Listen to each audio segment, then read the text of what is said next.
Welcome to the Chronicles, told by the Chronikle. Cases of the missing, murdered, and unsolved. I'd like to thank everyone for joining me today, and all source information for today's case can be located at thecertifiedroracle.com. Be sure you hit that like and subscribe button so you never miss an episode. Let's get started with Chronicle number 46. The Corey James Edkin Case. Journey back to 1986. Lego Airport, Transformers, and WWF action figures were what all the kids played with when they got up on Saturday morning to watch Dennis the Menace, the Flintstone Kids, or Defenders of the Earth. Afterwards, maybe you're headed to the movies to see Little Shop of Horror, Ruthless People, or Short Circuit. Afterwards, come home for a dinner of fresh fruit and veggies with some savory chicken. After dinner, hop in your warm, cozy bed and sleep like a baby. For one child, he would never be able to enjoy any of that again. Corey James Edkin was born on June 11, 1984. He was 3 foot tall and 30 pounds, with very light blonde hair and blue eyes. When Corey was 2 years old, he lived in New Columbia, Pennsylvania with his mom, Debbie, and his sister. Debbie was sharing a house with a good friend named Alberta and her 2 small children. On October 12th, Debbie had put little Corey and his sister to bed and came downstairs, where she says Alberta was watching TV. Her 2 children were also asleep at this time, as it was midnight. Debbie was content that an adult was in the home with all the children, so she headed to a nearby store to grab a pizza. Some articles say Alberta was upstairs when Debbie left, at 12:10 a.m. By 12:40 a.m., Debbie returned home, and when she did, she found the door open. She went to check on her children when she saw Corey was not there. She looked through the home and found nothing. Debbie then asked the roommate, Alberta, if she had seen him.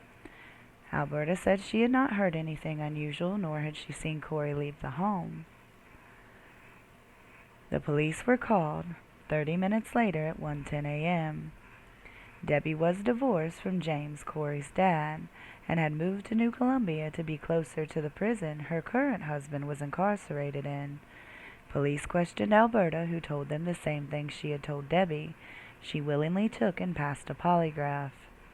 Police questioned Debbie, and she told them she had gone to get pizza and returned, and her son was gone with the door open. The police did confirm that Debbie went to the store that night. Corey's mom, Debbie, had a hard life. In 1977, by the age of 14, she had run away and was hospitalized in 1978. I could not find what for. She then ran away again at age 16 in 1979.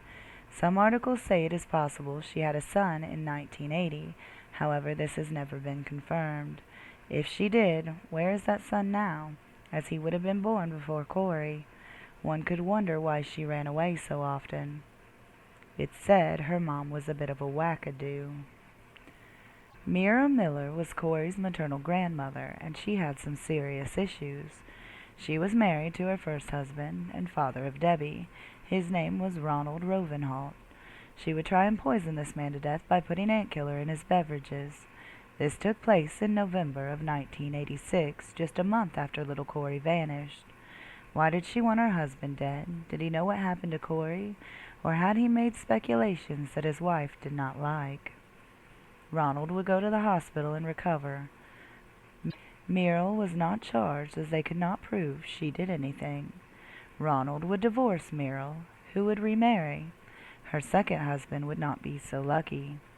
John W. Nichols would die as a result of Muriel poisoning him. She would be arrested on first-degree murder charges in 2018. At her time of conviction, she was 76 years old. It should be noted that Debbie was seeing someone from Sunbury. He was a man named Charles Burgess III. After they had split up, he was found dead under suspicious circumstances in a hotel room in New Jersey in 1999. Is it possible that Muriel has something to do with his death? Or possibly Debbie? Corey has never been found dead or alive. Debbie did an interview where she said some odd things. She said, quote, "I always have hope he is safe. It's hard on the family.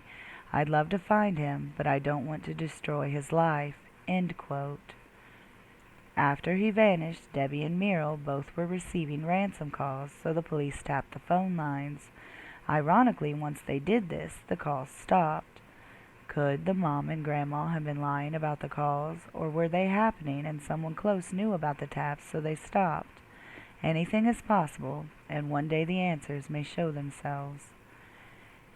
It is almost like Debbie knew he was alive and someone took him. A lot of people online say that the door being open was a sign that he followed her out the door, and she had no clue. He could have wandered along trying to catch up to his mom and looked down for a second and looked up and she was gone, so he continued to walk. There was a river nearby, but no one seems to think he walked into it that night. As a matter of fact, police believe that Corey never walked from his house, nor was he abducted from there. In a 2020 article, James, Corey's biological father, was told that an arrest could be made soon, but nothing else. They would not say whether Corey was dead or alive. All they would say is that with advances in forensic technology and cooperation with individuals, the police are confident that the individuals who called this will be brought to justice. Debbie was called to get her point of view for the 2020 interview. However, she never called them back. James Edkin thinks about his son every day. He is waiting on the day he can finally know what happened to his son Corey. If you have any information about Corey James Edkin, please call the National Center for Missing and Exploited Children at 1-800-843-5678. I want to thank everyone for watching. Don't forget, hit that like button, share this video, and subscribe so I can continue helping families of the missing, murdered, and unsolved. As always, this is the Chronikle, signing off.